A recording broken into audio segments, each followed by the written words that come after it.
pavimento.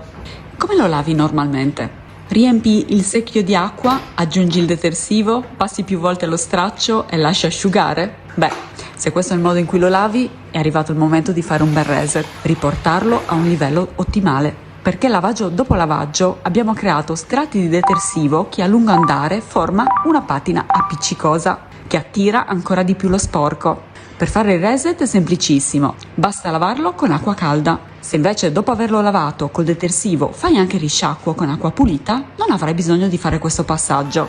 Eliminiamo la polvere con un aspirapolvere o con la scopa.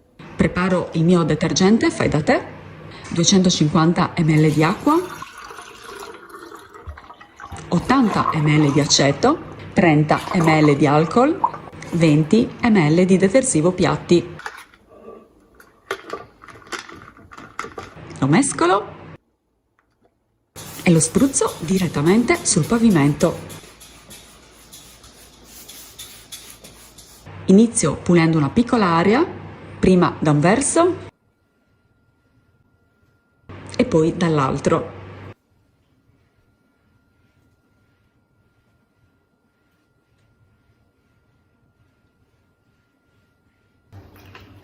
Risciacquo lo straccio e pulisco una nuova zona.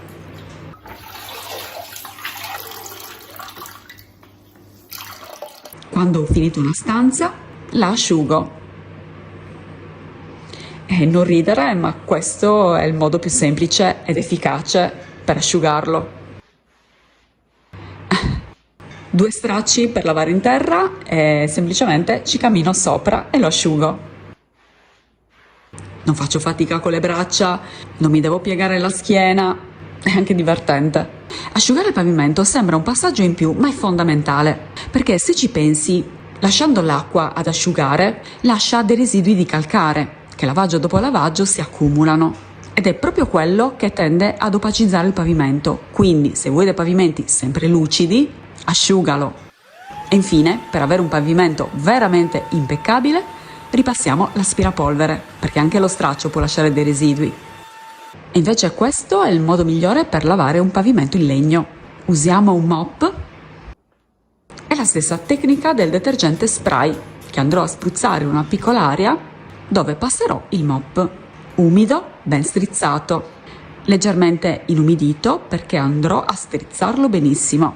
Una volta finito una stanza, lo risciacquo, lo strizzo e lavo una nuova zona. Gli stracci per lavare in terra li lavo insieme agli altri panni di pulizia e li metto in lavatrice.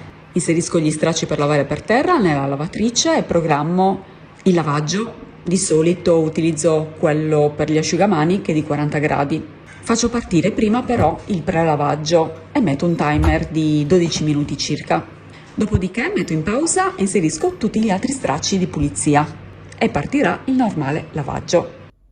Se vuoi conoscere delle funzioni della lavatrice che non sono molto conosciute ma sono incredibilmente utili, scoprile in questo video.